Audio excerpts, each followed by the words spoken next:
Basement की छोटी सी खिड़की से चांदनी चमक रही थी। विंसेंट ने आंखें खोली और हाथ जोड़कर वह ध्यान में डूबने की कोशिश कर रहा था। उसने सिर उठाया, चेहरे से पसीना बह रहा था। विंसेंट घुटनों से उठा। जादुई घेरे के बीच में खड़े होकर विंसेंट मन ही मन कोस रहा था। ध्यान मंत्र का कोई असर नहीं हुआ। उसने चंद्रमणि प्रतीक की कमी का संकेत दिया। उसने अपने पवित्र प्रतीक को देखा जो सीधा आत्मा को चंद्रमा से जोड़ता है। वह भी उसकी मदद नहीं कर सका, बिल्कुल भी मदद नहीं की। विंसेंट ने आंखें बंद कर ली। ध्यान का प्रभाव बहुत कम हो गया। बाहरी विचलित करने वाले विचार लगातार आते रहे और वह उन पर नियंत्रण नहीं कर सका। इसलिए उसने अनुष्ठान का समय तय किया, लेकिन उसे बस एक अजीब बेतुका प्रलाप सुनाई दिया और साथ ही ये भयानक अकथनीय चित्र भी।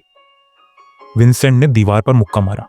उसने अपना चेहरा अपनी हथेली से ढक लिया और महसूस किया कि वह फिर से बहुत चिढ़ गया है। यह समझ से परे क्रोध फिर से भीतर से फूट पड़ा। विंसेंट ने फिर से सिगरेट के लिए अपने कसाक की भीतरी जेब में हाथ डाला, यह सोचते हुए कि उसे क्या हो गया है। उसने एक सिगरेट सुलगाई। उसकी आंखें सिकुड़ गईं। धुआं छोड़ते हुए विंसेंट को एहसास हुआ कि बचपन की एक याद ही उन्हें शांत कर सकती है।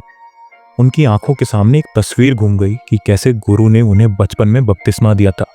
एक कोमल मुस्कान के साथ गुरु ने उसको शांत होने को कहा। पानी में सिर झुकाते हुए टेरेंस ने उसे अपने निर्देशों का पालन करने, अपना तन मन चंद्रमा को समर्पित करने की सलाह दी। विंसेंट ने आंखें बंद कर लीं। उसने टेरेंस की आवाज सुनी कि वे चंद्रमा के सेवक हैं। वे चंद्रमा की पूजा करेंगे, उसकी सेवा करेंगे, उससे प्रेम करेंगे और उसे डरेंगे। वे चंद्रमा के साथ एक हैं। हम उजले पक्ष में पैदा हुए हैं और अंधकार पक्ष में मरे हैं, टेरेंस ने आगे कहा। विंसेंट की चेतना पानी में डूब रही थी।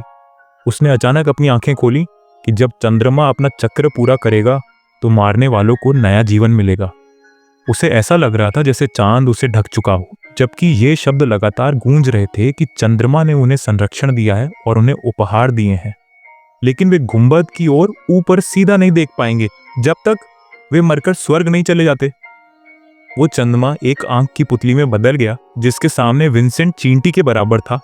उसको चमकती लहरें और पानी की सतह पर चांद का प्रतिबिंब याद आ रहा था। इस बपतिस्मा के फव्वारे से चंद्रमा का प्रकाश उसकी उंगलियों से बह रहा था, जो इतना कोमल और गर्म कि तब से उसने चांद का असली प्रकाश फिर कभी नहीं देखा। उस क्षण विंसेंट का पूरा शरीर कांप उठा। धीरे धीरे धुआं उसके मुंह से निकल रहा था। फिर एक विचार उसके मन में टकराया। उसकी आंखों की पुतली कांप उठी। उसने कांपते हाथ से सिगरेट छोड़ दी जब उसे एहसास हुआ कि उसे चांद की छवि याद है। यह कैसे संभव था? अपना मुंह खोलते ही विंसेंट को एहसास हुआ कि बपतिस्मा समारोह के बाद चांद की छवियां और छापें उसकी स्मृति से मिट जानी चाहिए थी, लेकिन उसे बस याद थी। विंसेंट ने अपने चेहरे को अपने हाथ से ढक लिया, खुद को यकीन दिलाते हुए कि यह सिर्फ एक प्रतिबिंब था। असली चांद की सभी यादें हर डोम चर्च के पादरी की आत्मा से गायब हो जानी चाहिए। चाहे वे इसे कितना भी प्यार करें, वे इसके लिए कितनी भी लालसा करें, उन्हें कभी भी सीधे चंद्रमा को नहीं देख सकते। विंसेंट ने डर से अपने सामने देखा, स्तब्ध कि उसे पानी पर उस प्रतिबिंब की याद आ गई थी। उसके चेहरे से पसीना उसके पैरों के सामने फर्श पर टपक रहा था। विंसेंट जमीन पर गिर पड़ा, सोच रहा था कि क्या उसकी आस्था अब पवित्र है। शायद चंद्रमा उसे इस तरह सजा दे रहा है। उसने पवित्र चिन्ह को अपनी हथेली में दबा लिया। जब उसे लगा कि यह असली चांद है तो वह डर गया, पर उसकी परछाई मुस्कुरा रही थी। विंसेंट की पीठ पर ठंडा पसीना बहने लगा। उसकी आंखों की पुतलियां सिकुड़कर बिंदियों जैसी हो गईं। विंसेंट ने फिर से सिगरेट निकाली और सुलगाई, लेकिन पैकेट गिर गया। उसने गुस्से तुरंत उन्हें रौंदना शुरू कर दिया, जोर जोर से गालियां बकते हुए। पैकेट को पैर से धकेलते हुए उसने जोर से मरने की कामना की। कॉलिन ने दरवाजा जोर जोर से खटखटाना शुरू कर दिया। विंसेंट का हालचाल पूछने लगा। कॉलिन ने दरवाजा जोर जोर से खटखटाया। उसने चीख सुनी और जानना चाहा कि पादरी के साथ सब ठीक है या नहीं। कॉलिन ने दरवाजे पर अपनी हथेली रखी और कहा कि उसने अपनी मांगी हुई हर चीज तैयार कर ली है और जानना चाहता है कि उसे आगे क्या करना चाहिए। जोर जोर से सांस लेते हुए विंसेंट ने अपना कॉलर ढीला किया। जमीन से सिगरेट का डिब्बा उठाते हुए उसने जवाब दिया कि सब ठीक है और जल्द ही उसके पास आएगा। विंसेंट ने दरवाजा खोला तो अपने कॉलिन का डरा हुआ चेहरा देखा। अपनी बाहें लहराते हुए कॉलिन ने स्वीकार किया कि वह बुरी तरह डर गया था। उसकी भूख भी चली गई थी और कुछ दिनों से सो भी नहीं पाया। विंसेंट ने आह भरी, यह महसूस करते हुए कि चाहे जो भी हो, इस आदमी की घिनौनी बकबक ने उसे वास्तविकता में वापस ला दिया।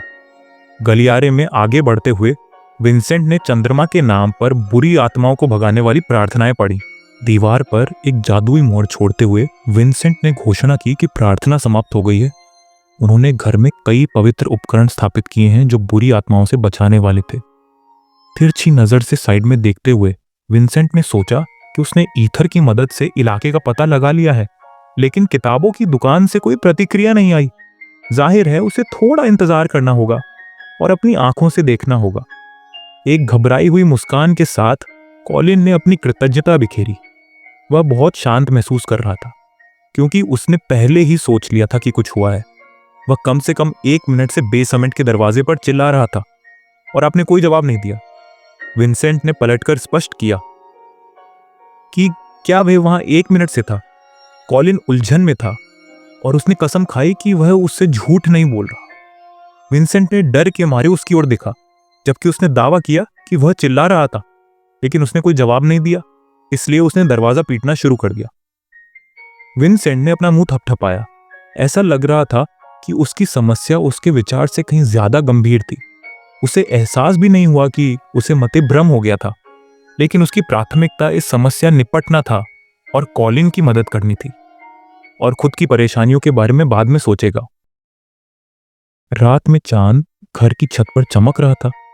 उसी दिन देर शाम विंसेंट ने अपने सामने एक कागज रखा। उसे लगा कि उसकी तैयारियां लगभग पूरी हो गई हैं। अब यह पता लगाने का समय आ गया है कि क्या पड़ोसी दुकान का मालिक कोई बुरी आत्मा है या किसी अलौकिक शक्ति के प्रभाव में है। कम से कम बाहर से तो वह बिल्कुल सामान्य लग रहा था। बिना किसी असामान्यता के अपने पिछले अनुभव को याद करते हुए विंसेंट ने सोचा कि उसके पास ऐसे मामले भी आए हैं जब आत्महत्या या किसी और मौत के बाद भी कोई व्यक्ति भूत के रूप में जीवित रह सकता है और उसके जीवन के व्यवहार का अनुसरण कर सकता है। अपनी मौत को याद न रखते हुए और न ही उस पर शक करते हुए वहां कुछ बहुत कमजोर दुष्ट आत्माएं भी थीं। वे चालों और दुर्भाग्य का जाल बुनती थीं, धीरे धीरे उसे पागल बनाती और उस शरीर को अपने में समाहित कर लेती थीं। विंसेंट ने अपनी पलकें झपकाई, ये सोचकर कि उसे भूत की सांसों का पता ही नहीं चला। तो शायद यह दूसरा विकल्प था, या सपनों की दुनिया के किसी अनजान प्राणी की चालबाजी। विंसेंट को कॉलिन के साथ हुई बातचीत याद आ गई। उसके अनुसार पहले कभी कोई अलौकिक घटना नहीं हुई थी, लेकिन पिछले महीने जब उसने पड़ोसी को घर की पावर सप्लाई चालू करने को कहा तो कुछ बहुत ही डरावना हुआ। सच है, उसके बाद उसने एक मिथ्रिल कांटा दिखाया और पूछा कि पवित्र पिता ने खुद इसका इस्तेमाल क्यों नहीं किया, क्योंकि उसकी दादी कहती थी कि यह उपकरण बुरी आत्माओं से लड़ने में मदद करता है और पुजारी इसे मना नहीं कर सकते थे। विंसेंट ने यह याद करते हुए अपना चेहरा अपनी हथेली से ढक लिया और निष्कर्ष निकाला कि वह उसकी बात पर यकीन नहीं कर सकता। ऐसे भोले लोगों से निपटना मुश्किल है, उसे खुद जाकर देखना होगा। बात पर पहुंचते हुए पुजारी को एहसास हुआ कि अभी वह केवल अनुमान और धारणाएं लगा सकते हैं। विंसेंट ने अपनी हथेलियां मेज पर टिका दी और तर्क दिया कि शायद उस ड्रीम बीस्ट के परिपक्व होने के दौरान इस क्षेत्र में सपन लोक दरारें बढ़ गईं और कई कमजोर अलौकिक प्राणी इस दुनिया में आ गए। विंसेंट ने अपनी आंखों पर पट्टी बांध ली और इस नतीजे पर पहुंचा कि वे गुप्त मीनार की नजरों से बच गए होंगे, क्योंकि पास में ईथर के कहीं ज्यादा शक्तिशाली स्रोत प्रचंड थे। बहरहाल पहले यह पता लगाना जरूरी था कि वह किससे निपट रहा था। उसने अपनी आंखों पर पट्टी कस ली। जैसे ही उसने चंद्र नेत्र को सक्रिय किया, उसकी आंखें चांदनी से चमक उठी। दिव्य शक्ति से अभिभूत होकर उसकी नजर हर चीज को प्रदास्त से देख सकती थी।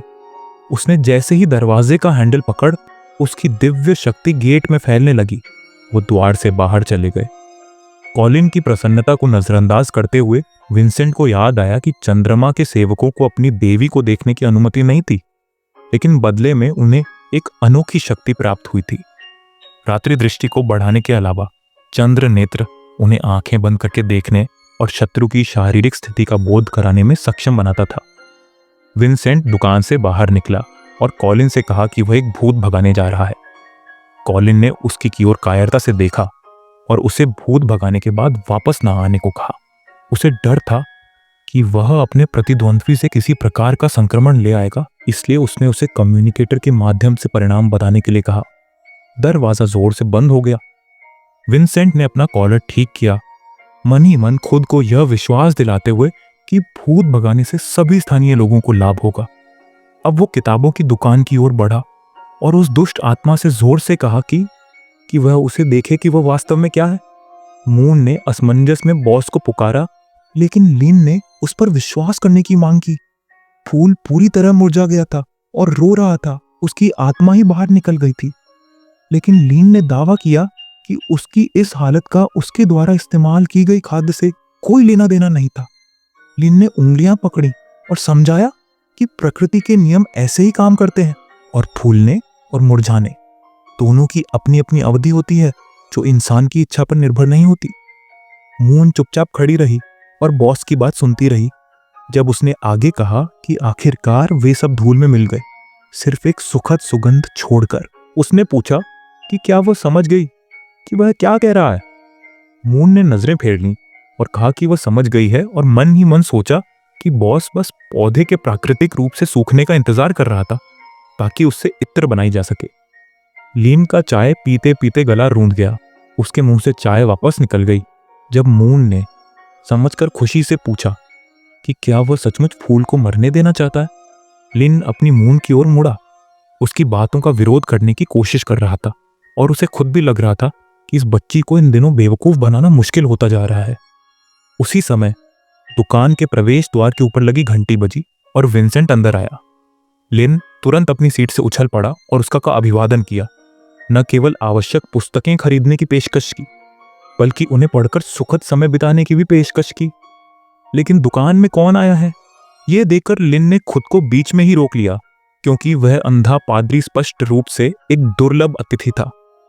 लिन ने अपनी ठुड्डी पर उंगली रखी और सोचा कि जिस व्यक्ति को दूसरों का मार्गदर्शन करने के लिए नियत किया गया है, वह स्वयं एक अनुयायी की भूमिका में है, और यह बात उसे काफी दार्शनिक लगी। विंसेंट चुप रहा। लिन के पीछे खड़ी मून ने एक कदम आगे बढ़ाया, लेकिन लिन ने उसे रोक दिया और चुप रहने को कहा। लिन ने हाथ आगे बढ़ाया और विंसेंट से पूछा कि क्या वह डोम चर्च का पुजारी है। विंसेंट आश्चर्य से ठिठक गया। एक और कदम बढ़ाते हुए उसने सोचा कि अप्रत्याशित मामला पहले ही मिनट से पूरी गति पकड़ रहा है। अपनी विशेष दृष्टि से लिन और मून को देखते हुए उसने निश्चय किया कि यह व्यक्ति उसकी कल्पना से कहीं अधिक समझदार और सीधा है। उसने तुरंत पहचान लिया कि दुकान में कौन आया है, हालांकि वहां किसी भूत प्रेत होने का कोई निशान नहीं था। विंसेंट ने अपनी आंखें सिकोड़ ली। उसने सोचा कि दुकान में एक अजीब सा माहौल है। ईथर के निशान साफ महसूस हो रहे थे। इसका मतलब था कि कुछ समय पहले ही यहां अलौकिक शक्तियां आई थीं या कोई असामान्य गतिविधि हो रही थी। सबसे तेज आभा दुकान काउंटर की मेज पर रखे काले जादूगर गार्गोयल से आ रही थी। बेचैन आत्माओं की ठंडक महसूस करने के लिए एक नजर ही काफी थी। विंसेंट ने मूर्ति के पास आकर अपना पवित्र प्रतीक थाम लिया और सोचा कि दुष्टात्मा वाली घटना का कारण यही है। उसने सोचता रहा कि कॉलिन का अनुरोध निराधार नहीं था, बल्कि जानकारी झूठी थी। समस्या दुकान मालिक में नहीं थी, वह खुद भी इसका शिकार हो सकता था। दुकान के चारों ओर फिर से नजर दौड़ाते हुए विंसेंट ने सोचा कि समस्या मालिक के आसपास की वस्तुओं में थी। और भी छिपे हुए दुर्भाग्य हो सकते हैं जिनके बारे में पड़ोसी को पता ना हो। स्थिति और भी उलझती जा रही थी। ठीक उसी समय जब विंसेंट अनुष्ठान करने आए, लिन ने चर्च से उनके जुड़ाव के बारे में पूछा। आप इसे किसी भी नजरिए से देखें, यह एक चेतावनी थी। गहरी सांस लेते हुए विंसेंट कुर्सी पर बैठ गया, मन ही मन यह मानकर कि शायद इस बेचारे आदमी को ऐसा करने के लिए मजबूर किया गया होगा, यानी उसे ज्यादा सतर्क रहना चाहिए और देखना चाहिए कि क्या वे सामान्य बातचीत कर सकते हैं। उसने लिन के अनुमान की जोर से पुष्टि की। फिर उसने चंद्र नेत्र की शक्ति का असर और बढ़ा दिया। अपने हाथों को मुट्ठियों में भींचकर विंसेंट ने देखा कि चांद की आंख से पता चल रहा था कि उसके सामने वाला व्यक्ति बिल्कुल साधारण इंसान है। इसलिए उसे दुकान से बाहर जाने के लिए मनाना की कोशिश करनी होगा। और फिर गार्गोयल से आत्मा को भागना होगा इस समय। लिन वापस कुर्सी पर बैठ गया। पहले तो उसे लगा कि वह आगंतुक के इरादों को अच्छी तरह समझ गया है। हालांकि ऐसा लग रहा था कि वह पूरी बात नहीं बता रहा था, मानो उसे कुछ परेशान कर रहा हो। इसीलिए उसने सीधे बोलने की हिम्मत नहीं की। लिन ने अपने विंसेंट की ओर देखा, यह समझने की कोशिश करते हुए कि क्या पादरी पल्ली में सेवा करता है, इसलिए वह किसी उद्देश्य से यहां आया था और यह उद्देश्य सीधे उसके काम से जुड़ा है। लेकिन आमतौर पर पादरी का काम क्या होता है? लिन को याद आया कि शायद यह दुकान झुंड की देखभाल और मिशनरी काम, मिस्सा समारोह, विवाहों का आशीर्वाद, मृतकों के लिए प्रार्थना, पाप स्वीकार और अंतिम संस्कार के लिए थी। लिन ने उंगलियां आपस में मिलाईं और भूत प्रेत भगाने के बारे में सोचा और मन ही मन कहा कि पादरी आमतौर पर लोगों के घरों में उपदेश देने आते हैं और बाकी सब असंभव है। लेकिन तभी उसे अपने मोटे पड़ोसी के बारे में दी गई चेतावनी याद आई, जो सोचता था कि इस दुकान का मालिक एक दुष्ट आत्मा है। विंसेंट को आश्चर्य हुआ जब लिन ने मुस्कुराते हुए पूछा कि क्या यह सचमुच कॉलिन था, जो सोचता था कि वह एक दुष्ट आत्मा है, इसलिए उसने पवित्र पिता से उसे भूत प्रेत भगाने के लिए कहा। लिन ने मुस्कुराते हुए पूछा कि क्या कॉलिन को लगता है कि वह एक दुष्ट आत्मा है, इसलिए उसने आपसे उसे भगाने के लिए कहा। विंसेंट का मुंह आश्चर्य से खुला का खुला रह गया। समझ नहीं आ रहा था कि क्या कहे। उसे देखते हुए लिन ने सोचा कि इसमें कोई आश्चर्य की बात नहीं है कि उसका पड़ोसी इतना उत्साहित था, क्योंकि उसने उसे भूत भगाने के लिए यहां आमंत्रित किया था। लिन ने अपने हाथ जोड़े और सोचा कि यह उसे आश्चर्यचकित करता है कि दूसरे लोग उसे किस तरह का व्यक्ति समझते हैं। विंसेंट ने दांत पीस लिए और सोचा कि उसे इसके बारे में इसे कैसे पता चला। विंसेंट ने चंद्रमणि प्रतीक अपने हाथ में पकड़ लिया। उसने उसे अपनी छाती से लगा लिया। लिन ने उसके हाव भाव से समझ लिया कि वह अपनी शर्मिंदगी छिपाने की कोशिश कर रहा था। लिन ने अपना हाथ अपने चेहरे पर रखा और महसूस किया कि पादरी इतनी दूर से आया था और इस बेवकूफी भरी और अजीब स्थिति में फंस गया। लिन ने धमकी भरे अंदाज में भौहें चढ़ाईं और सोचा कि कॉलिन ने हद कर दी है। दूसरी ओर कॉलिन अचानक इतना झेंप गया कि उसने लड़कियों वाली पत्रिका गिरा दी। वे एक दूसरे के सामने बैठे थे। लिन सोच रहा था कि कॉलिन इतना विश्वसनीय कैसे लग रहा था कि पादरी भी उस पर विश्वास कर रहा था और अपने अगले कदमों पर उससे बात करने यहां आया था। लिन ने मुंह खोला और गहरी सांस ली और हाथ उठाकर समझाया कि यह सब एक बड़ी गलतफहमी थी। उसने मुस्कुराते हुए खुद को एक साधारण किताबों की दुकान का मालिक बताया, भले ही उसके पड़ोसी ने कुछ भी कहा हो, वो भी हर किसी की तरह है, और मुस्कुराते हुए कहा कि वह हमेशा मदद के लिए तैयार रहता है। लिन ने चालाकी से आंखें सिकोड़ लीं और कहा कि उसने भी उसकी की मदद की थी। आंखें बंद करते हुए लिन ने उसे बताया कि कुछ दिन पहले पुलिस आई थी और वह भी उसके झूठ में फंस गई थी, और यह भी कहा कि उसने उनकी गलतफहमी दूर कर दी है, इसलिए सब ठीक है। विंसेंट को याद आया कि क्लाउड अपने साथ 3 पुलिस वालों को घसीट रहा था और उसने मान लिया कि उसकी बातों को देखते हुए उसका भी यही हश्र होने वाला है। लिन अपनी कुर्सी से उठा और उसने फैसला किया कि सिर्फ बातें ही काफी नहीं होंगी। लिन ने ड्रॉर खोला और उसे कुछ और विश्वसनीय और ठोस सबूत दिखने की पेशकश की। लिन ने विंसेंट को गार्गोयल दिखाया और कहा, यह उसके निर्दोष होना का उम्दा सबूत है, और उसके पास तीनों पुलिस वालों को इसके बारे में बताने का समय नहीं था। मूर्ति से एक अशुभ आभा निकल रही थी। लिन ने बताया कि यह उसके एक पुराने ग्राहक का उपहार था और इसका उपयोग बुरी आत्माओं को भगाने के लिए किया जाता था, और ये शहरों के घरों के लिए जरूरी है। लिन दुर्भावना से मुस्कुराया और पूछा कि अगर वह एक बुरी आत्मा होता तो क्या वह इसे काउंटर पर रखता। विंसेंट ने डर के मारे गार्गोयल को अपनी ओर आते देखा। उसके दिमाग में एक विशालकाय राक्षस की छवि उभरी, जो अपना मुंह खोल रहा था और अपने पंख फैला रहा था। लिन ने अपना हाथ बढ़ाया। विंसेंट का हाथ पकड़कर लिन ने घोषणा की कि यह पत्थर की मूर्ति बेहद प्रभावी है, और उसे बताया कि उसके ग्राहक ने ऐसी उत्तम रचना बनाने के लिए बहुत समय और प्रयास लगाया है। लिन मुस्कुराया और पादरी को इसे छूने के लिए आमंत्रित किया। उसने विंसेंट का हाथ मूर्ति पर रख दिया। गार्गोयल से लाल काली ऊर्जा विंसेंट की ओर बढ़ और उसके सामने खून की एक झील दिखाई दी। और उस खूनी तालाब में हजारों दुखद रूप से मृत आत्माएं तड़पती और दहाड़ती दिखाई दे रही थीं। आत्माओं ने अपने तीखे पंजे फैलाए और दांत दिखाए। लिन ने मूर्ति को मेज पर रखा और पूछा कि क्या दुष्ट होना और साथ ही ऐसे उपहारों की कद्र करना संभव है। लिन ने अपने द्वारा उगाए गए गुलाब की ओर इशारा किया और विंसेंट को उसे देखने के लिए आमंत्रित किया। फूल ने अपनी कली नीचे कर ली और प्राण त्याग दिए। अपनी तर्जनी उंगली उठाकर लिन ने निश्चय किया कि उसने अपनी पूरी कोशिश की है और एक अंधे व्यक्ति में भी कम से कम विवेक की एक बूंद तो होनी ही चाहिए, और घोषणा की कि इस फूल से जीवन शक्ति फूट रही है। लिन ने पादरी की कलाई पकड़ी और पूछा कि क्या ये इस बात का प्रमाण नहीं है कि उसे यह जीवन कितना पसंद है। विंसेंट भय से कांप उठे। लिन ने उन्हें स्वयं देखने का प्रस्ताव दिया। विंसेंट ने कली पर अपना हाथ रखा। उसी क्षण राक्षस ने उसके सामने अपना मुंह खोला और विंसेंट, जिससे अभी तक होश में आने का समय नहीं मिला था, फिर से भय का एक भयावह एहसास महसूस करने लगा। एक चमकदार ऊर्जा ने उसकी कुर्सी को घेर लिया। वह गर्म मांस में बदल गई। गुलाब की पंखुड़ियों को छूना गीले, ऐंठते और खून से सने कपड़े को छूने जैसा था। विंसेंट के चारों ओर कई अवर्णनीय गोले दिखाई दिए जो अनगिनत आंखों जैसे लग रहे थे। विंसेंट ने अपना मुंह चौड़ा किया और लिन को रुकने को कहा। विंसेंट अपनी कुर्सी से उछल पड़ा और हाथ झटककर दूर हट गए। चंद्रमणि प्रतीक एक झटके के साथ जमीन पर गिर गया। विंसेंट ने अपने दांत कस ली और सोचा कि यह एक बड़ी गलती थी। लिन को देखते हुए उसको एहसास हुआ कि समस्या दुकान या उसमें मौजूद सामान में नहीं, बल्कि दुकान के मालिक में ही थी। एक गहरे आभा में लिपटा लिन मान गया कि बस इतना ही काफी होगा। लिन ने मुस्कुराते हुए कहा कि उसने कॉलिन को सब कुछ समझाने में मदद करने वाले सबूत पेश किए हैं। लिन ने गिरे हुए चंद्रमणि प्रतीक को उठाया, विंसेंट की ओर बढ़ा दिया।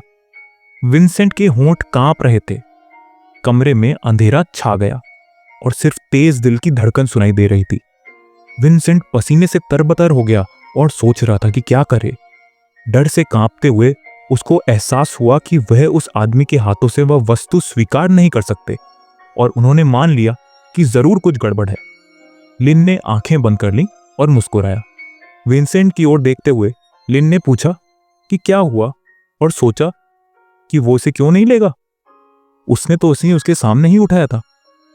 अपने मुंह को हाथ से ढकते हुए लिन को एहसास हुआ कि वह इतना बहक गया था कि अपनी दृष्टिहीनता को भूल गया था, और उसने फैसला किया कि उस पर कोई नकारात्मक प्रभाव ना पड़े, इसके लिए उसे कोई अलग तरीका अपनाना होगा।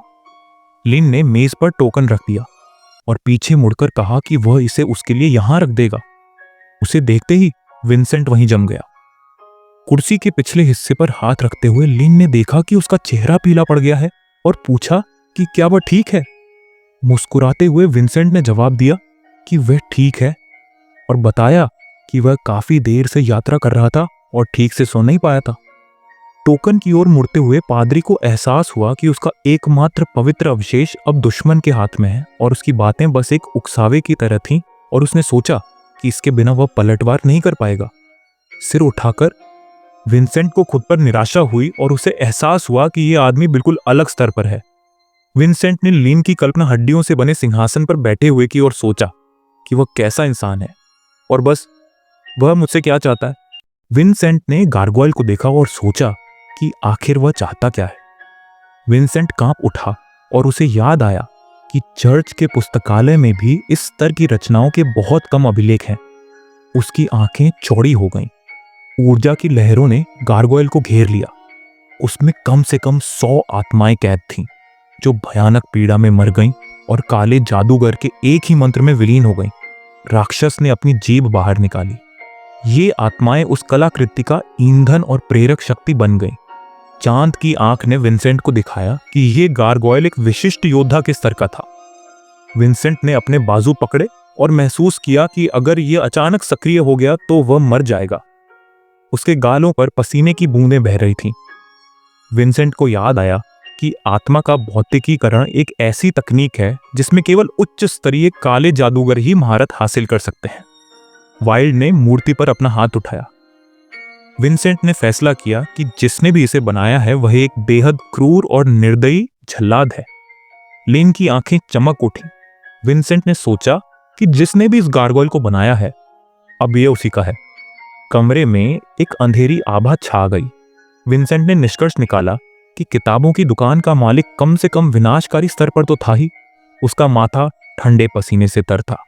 गुलाब ने अपने नुकीले दांत दिखा दिए। विंसेंट को ऐसा लगा जैसे वह किसी रसातल के सामने खड़े हों। फूल ने ऊपर देखा। उसके मुंह में कई नुकीले दांत थे। विंसेंट को एहसास हुआ कि जो भी इसके चंगुल में फंसेगा वह कभी वापस नहीं लौटेगा, जिससे यह गुलाब गार्गल से भी ज्यादा खतरनाक हो गया। कुर्सी पर बैठे बैठे विंसेंट को एहसास हुआ कि कॉलिन ने उसे धोखा दिया है और जानबूझकर उसे अपने भगवान को बलि चढ़ाने के लिए जाल में फंसाया है, और उसे बुराई का सेवक कहाँ है। मुस्कुराते हुए लिन ने इस स्थिति को काफी संवेदनशील बताया और कहा कि उसका पड़ोसी बहुत आगे निकल गया है। लिन ने हाथ उठाकर कहा कि उसे समझ नहीं आ रहा कि ऐसी गलतफहमी कैसे हो सकती है, और वह अभी भी सबके लिए परेशानी का सबब बना हुआ है। अपनी कनपटी पर उंगली रखते हुए लिन ने पादरी से मामले की सच्चाई बताने को कहा और उम्मीद जताई कि वह जल्द से जल्द इस बेतुकी स्थिति को उसके सामने स्पष्ट कर देगा। लिन मुस्कुराया और उसे बहुत बुद्धिमान बताते हुए पूछा कि वह किस तरह की दुष्टात्माओं की बात कर रहा है। मन ही मन डरकर मुंह खोलते हुए विंसेंट ने अनुमान लगाया कि यह कोई दुष्टात्मा नहीं, बल्कि उससे कहीं ज्यादा भयानक प्राणी है, और उसने चर्च से मदद की गुहार लगाई। लिन कमरे में चुपचाप बैठा रहा, अंधेरे में डूबे हुए। विंसेंट ने अपना कॉलर नीचे खींचा और महसूस किया कि वह एक शब्द भी नहीं बोल पा रहा, क्योंकि उसका पूरा शरीर कांप रहा था। विंसेंट ने अपने हाथ घुटनों पर कसते हुए सोचा कि क्या वह सचमुच इतना डरपोक है। विंसेंट ने अपने हाथ घुटनों पर रखे और सोचा कि यह शारीरिक से ज्यादा एक मनोवैज्ञानिक अनुभूति है, एक अस्पष्ट सी अनुभूति जो पिछले कुछ समय से उसके दिल को परेशान कर रही थी। विंसेंट की आंखें चौड़ी हो गईं और उसे एक अकथनीय भय का एहसास हुआ। कांपते हाथ को ऊपर उठाते हुए उसको लगा जैसे लगातार ज्यादा मेहनत से उसकी सारी मांसपेशियां ऐंठ रही हों, और उसने अपनी आंखों के सामने एक धुंधली रोशनी देखी। मुंह खोले विंसेंट तेजी से सांस लेने लगा। उसका दिल कई गुना तेजी से धड़कने लगा। उसकी त्वचा के नीचे कुछ खुजली होने लगी, मानो हजारों चींटियां उसके शरीर पर दौड़ रही हों। विंसेंट ने अपनी छाती पकड़ ली और महसूस किया कि उन्हें जल्द से जल्द इस स्थिति में क्या करना है, यह सोचना होगा। विंसेंट ने सिगरेट का एक पैकेट निकाला और सोचा कि उसे सिगरेट पीनी ही होगी। अचानक विंसेंट सिहर उठा। सिगरेट उसकी नीली आंखों में झलक रही थी। उसका हाथ विकर्षण से ऐंठ गया था। विंसेंट मुस्कुराया और कॉलिन को सब कुछ ज्यों का त्यों समझाने का वादा किया। लिन ने नाराजगी से भौहें चढ़ाई। विंसेंट ने अपना लाइटर जलाया, ये सोचकर कि उसके पड़ोसी की उसकी बातों के बाद बिल्कुल नई राय बनेगी, और उसे खुशी हुई कि सिगरेट देखकर वह शांत हो गया। विंसेंट ने इसे लाइटर में डाल दिया और समझा कि किताबों की दुकान के मालिक कॉलिन से अपनी पहचान छिपाना चाहते थे ताकि वह मर न जाए। विंसेंट ने नीचे देखा और सोचा कि क्या वह इसे गुप्त मीनार से छिपा सकता है, और क्या उसे चर्च को रिपोर्ट करने की जरूरत है। लिन का हाथ उसकी पीठ के पीछे था। लिन ने अपने होठों के कोनों को नीचे किया और उसे पुकारा। जब लिन ने बताया कि दुकान में धूम्रपान वर्जित है, तो विंसेंट डर के मारे कांप उठा। उसने पीछे मुड़कर माफी मांगी। लिन ने उसे तिरस्कार से देखा। विंसेंट ने डर के मारे अपना मुंह खोला और चीख पड़ा। सिगरेट उसके हाथ से गिर गई। उसने अपना हाथ उठाया और कहा कि वह गलत था और उसका ऐसा करने का इरादा नहीं था। लिन की आंखें चमक उठीं और उसने पूछा कि क्या उसने सचमुच जानबूझकर ऐसा नहीं किया। विंसेंट ने हाथ जोड़कर सिहरन महसूस की। लिन मुड़ा और पूछा कि क्या उसको हाल ही में कोई अजीबोगरीब स्थिति, अत्यधिक पसीना आना, भावनात्मक उतार चढ़ाव, बेकाबू कांपना या सांस लेने में तकलीफ हुई है। लिन ने उसकी ओर इशारा किया और धूम्रपान की उसकी अत्यधिक लालसा का जिक्र किया। विंसेंट आश्चर्य से सिहर उठा। उसके हाथ में सिगरेट का एक खुला पैकेट था। लिन ने आंखें सिकोड़कर सब समझ लिया। लिन ने अपनी कुर्सी पीछे खिसकाई और देखा कि दुकान में आने के बाद से पादरी ठीक नहीं लग रहा था, और उसने अनुमान लगाया कि नींद की कमी और व्यस्त दिनचर्या के कारण ऐसा हो रहा है। पादरी के पास लौटकर लिन को याद आया कि बातचीत के दौरान विंसेंट का व्यवहार और भी डरावना होता जा रहा था और वह कुछ हद तक उदासीन हो गया था। और उसने सोचा कि सिगरेट के पैकेट ने मामला सुलझा दिया है। विंसेंट के पीछे एक अशुभ आंख दिखाई दी और लीन ने निष्कर्ष निकाला कि वह एक नशेड़ी है जिसे इसका एहसास भी नहीं था। लीन उसके सामने बैठ गया और उसने अनुमान लगाया कि किसी ने उसे फंसाया है। उसने हाथ जोड़े और महसूस किया कि यह उसके विचार से कहीं ज्यादा गंभीर मामला है। लिन ने भौहें चढ़ाई और पूछा कि उसे ये सिगरेट कहां से मिली। विंसेंट ने आश्चर्य से अपनी आंखें चौड़ी कर ली। वो अपनी कुर्सी से उछल पड़ा और पूछा कि क्या उनमें कुछ गड़बड़ है और कहा कि ऐसा हो ही नहीं सकता। लीन ने सख्ती से भौहें चढ़ाई और सोचा कि जिस पर वह बहुत भरोसा करता था उसने चुपचाप उसे ड्रग्स की लत लगा दी है और इन सिगरेटों ने उसे डरा दिया है। विंसेंट कुर्सी पर सर झुकाए बैठ गया और लिन को एहसास हुआ कि अब इससे कोई फर्क नहीं पड़ता कि उसे सिगरेट किसने दी। फर्क सिर्फ इतना था कि उसकी हालत दिन ब दिन बिगड़ती जा रही थी। लिन ने भौहें चढ़ाई और समझाया कि आप किसी के मन की बात पूरी तरह नहीं पढ़ सकते, इसलिए आप किसी पर बिना शर्त भरोसा नहीं कर सकते क्योंकि कुछ बुरा हो सकता है। लिन ने हाथ उठाकर उसे कुछ सवालों के जवाब देने को कहा। विंसेंट कांप उठा और सोचने लगा कि वह इस बातचीत से इनकार क्यों नहीं कर सकता। चमकती आंखों वाले लिन ने पूछा कि उसे यह सिगरेट कहां से मिली। पादरी को पसीना आ गया और वह चुप रहा। उसने सिगरेट का पैकेट फाड़ा और उसे याद आया कि अलौकिक वस्तुओं से जुड़े लेन देन गोपनीय होते हैं। विंसेंट ने आश्चर्य से मुंह खोला और सोचा कि उसके पास और कोई चारा नहीं है, क्योंकि विरोधी कम से कम विनाशकारी स्तर पर तो था ही। सिगरेट के पैकेट पर राख से बने वाणिज्य कक्ष का चिन्ह बना हुआ था। हाथ उठाकर विंसेंट ने समझाया कि इन्हें पवित्र चंद्रमा का सार कहा जाता है और यह भी बताया कि ये अभी केवल कुछ चुनिंदा लोगों के लिए ही परीक्षण के तौर पर उपलब्ध है। लीन की आंखें आश्चर्य से चौड़ी हो गईं। लोग 7वें पैरिश डोम चर्च में इकट्ठा हुए। लड़की ने सिगरेट का पैकेट हाथ में लिया। उसने मुंह बनाते हुए कहा कि चैम्बर ऑफ कॉमर्स द्वारा उन्हें दिया गया पवित्र चंद्रमा का सार उसने स्वयं परखा और अनुमोदित किया है। सिंहासन पर वेनेसा बैठी, जो डोम चर्च के 7वें पैरिश से एक डार्क मून की अनुयायी है। उसने ने बताया कि वे इसे अभी चर्च के चुनिंदा सदस्यों को ही बांट रहे हैं और आगे कहा कि पवित्र चंद्रमा का सार ध्यान की प्रभावशीलता को बढ़ाता है और चंद्रमा के साथ संबंध को मजबूत करने में मदद करता है।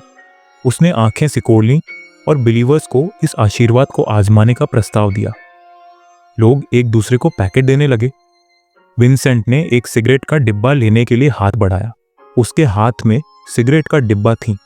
उसने उन्हें निचोड़ा और सोचा कि यह किसी विश्वसनीय स्रोत से प्राप्त एक अलौकिक वस्तु है जिसकी जांच प्रेरित ने स्वयं की थी।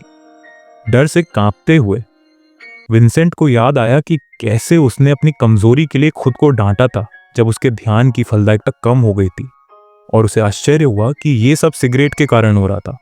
किसी ने उसके सिर पर हाथ रखा। पादरी वर्ग के सभी सदस्यों के लिए सबसे महत्वपूर्ण बात आज्ञाकारिता है और ईश्वर के दूत के पदों में उनका पदानुक्रम तीसरा है। वेनेसा ने दुर्भावना से मुस्कुराया। वह चंद्रमा की इच्छा की प्रतिनिधि थी और अपने से नीचे के सभी लोगों के लिए पूर्ण अधिकार थी। विंसेंट ने घबराहट में निगल लिया और सोचा कि किताबों की दुकान के मालिक ने यह सब कैसे प्रस्तुत किया होगा। उसने अपना सिर हिलाया और फैसला किया कि ऐसा नहीं हो सकता। विंसेंट ने अपने हाथ उठाए और बताया कि चैम्बर ऑफ कॉमर्स की प्रतिष्ठा उत्तम है और प्रेरित ने स्वयं उत्पाद को मंजूरी दी थी और उनके अन्य साथियों ने भी सार की चमत्कारी प्रकृति की पुष्टि की थी। लिन ने आश्चर्य से उसकी ओर देखा और विंसेंट ने निष्कर्ष निकाला कि वह अकेला व्यक्ति था जो असहज महसूस कर रहा था। लिन ने दूसरी ओर देखा और एश चैम्बर ऑफ कॉमर्स का जिक्र सुनकर हैरान रह गया। चेरी को अपनी कमर पर हाथ रखे हुए कल्पना करते हुए उसने सोचा कि उनकी ताकत वाकई एक ऐसी चीज है जिसका आकलन किया जा सकता है, और उसे याद आया कि वे कितनी आसानी से उसके लिए नकली दस्तावेज हासिल कर पाए थे। जिक्सू एक बेंत पकड़े हुए थी और उसने सोचा कि चैम्बर ऑफ कॉमर्स भी रॉयल रिसोर्स डेवलपमेंट की बराबरी नहीं कर सकता, क्योंकि यह तो बस एक विशाल व्यापारिक निगम था। लिन ने एक बड़े कारखाने की कल्पना की और सोचा कि यह कंपनी विभिन्न क्षेत्रों में उत्पादों की एक विशाल श्रृंखला बनाती है और चैम्बर ऑफ कॉमर्स के पास बदले में केवल पूर्वबाव ही है। लिन ने अपनी ठुड्डी पर हाथ रखा और अनुमान लगाया और आश्चर्य हुआ कि इतने बड़े व्यापारिक अड्डे में वे केवल पादरियों के लिए ही सामान होगा। विंसेंट के सामने बैठे लिन को एहसास हुआ कि उसे उनकी गुणवत्ता पर बिना शर्त भरोसा है, क्योंकि उत्पाद में चैम्बर ऑफ कॉमर्स का ही हाथ था। लिन ने नीचे देखा और सोचा कि चेरी की भागीदारी के बिना भी इस कंपनी ने लोगों को इस पर भरोसा करने लायक प्रतिष्ठा अर्जित कर ली है और धर्मोपदेशक ने स्वयं इस उत्पाद को स्वीकृति दी है। लिन ने आंखें सिकोड़ ली और निष्कर्ष निकाला कि पादरी के लक्षण बिल्कुल वास्तविक थे। विंसेंट अपनी कुर्सी पर बैठ गया। उस व्यक्ति को एहसास हुआ कि स्थिति उसके विचार से कहीं अधिक जटिल थी और उसे हर चीज का ध्यानपूर्वक अध्ययन करने की आवश्यकता थी। लीन ने कुर्सी के हत्थे पर अपनी उंगली थपथपाई। विंसेंट की आंखें नम हो गईं जब लिन ने कहा कि कुछ भी असंभव नहीं है और चैम्बर ऑफ कॉमर्स में क्या हो रहा है इसके बारे में और जानकारी हासिल करने का वादा किया। लिन की आंखें चमक उठीं और उसने पूछा कि वह किस पर भरोसा करता है। विंसेंट ने डर के मारे दांत पीस लिए। विंसेंट की आंखें चौड़ी हो गईं और उसने इसके बारे में सोचा। उनके चारों ओर एक अंधेरी आभा छा गई। विंसेंट ने वेनेसा और अपने साथियों का परिचय कराया और तय किया कि किताबों की दुकान का मालिक जानना चाहता है कि वह किस पर ज्यादा भरोसा करता है, उन पर या उस पर। लिन अंधेरी ऊर्जा से घिरा हुआ था। मुट्ठी भींचकर विंसेंट सोच में पड़ गया कि उसे क्या करना चाहिए और उसने चंद्रमा से रास्ता दिखाने को कहा। उसने नजरें फेर ली। उसका अवशेष चमकने लगा। छाती पर हाथ रखते हुए विंसेंट को याद आया कि उसने कभी प्रतीक को नहीं छोड़ा था और वो तो उसे पकड़कर ही सोता था, और उसे लगा जैसे यह उसकी ओर से किसी तरह का विश्वासघात था।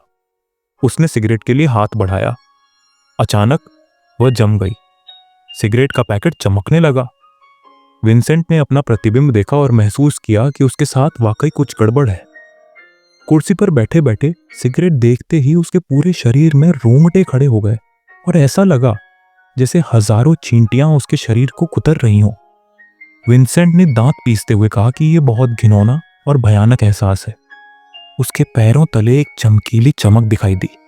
उसे एहसास हुआ कि वह उन लोगों के साथ विश्वासघात नहीं कर सकता जिन्होंने उसे पाला पोसा और पढ़ाया है। सिगरेट का पैकेट जमीन पर गिर गया। विंसेंट ने अपना सिर पकड़ लिया और सोचने लगे कि क्या करें। उनके चेहरे से पसीने की बूंदें बह रही थीं। दांत भींचते हुए कहा कि उन्हें कुछ नहीं पता। उसने अपना सिर नीचे किया और कहा, उसे गाइड करो। मेज पर पड़े टोकन पर एक साया मंडरा रहा था। लिन ने आंखें बंद कर लीं और गहरी सांस ली। उसकी आंखें चमक उठी। याद करते हुए वाइल्ड ने भी इसी तरह अपना सिर पकड़ लिया था और मदद की भीख मांगी थी। लिन को याद आया कि 2 साल पहले जब वाइल्ड उसके पास आया था तो वह भी ऐसा ही था।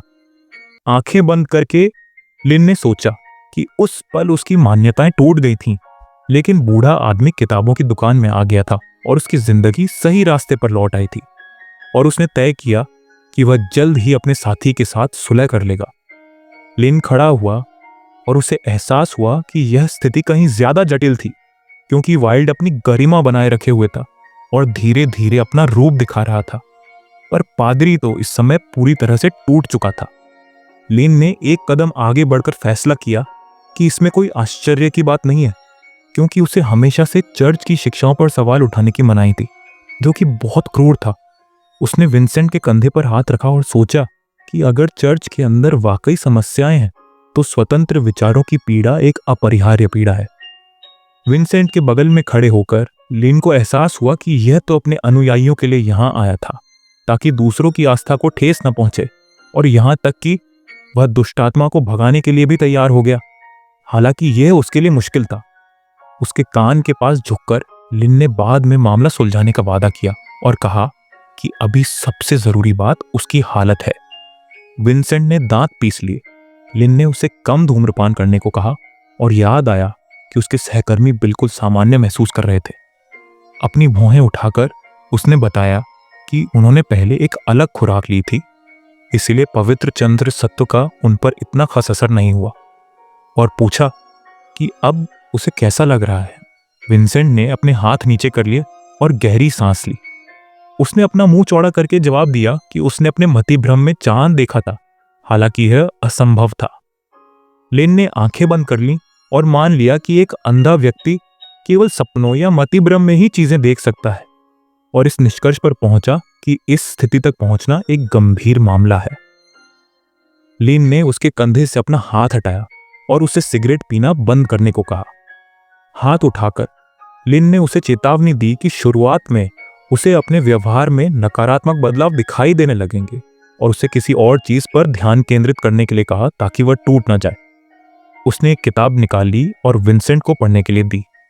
लिन मुस्कुराया और सोचा कि ऐसा अवकाश उसे पसंद आएगा और वह खुद कुछ नया देख पाएगा।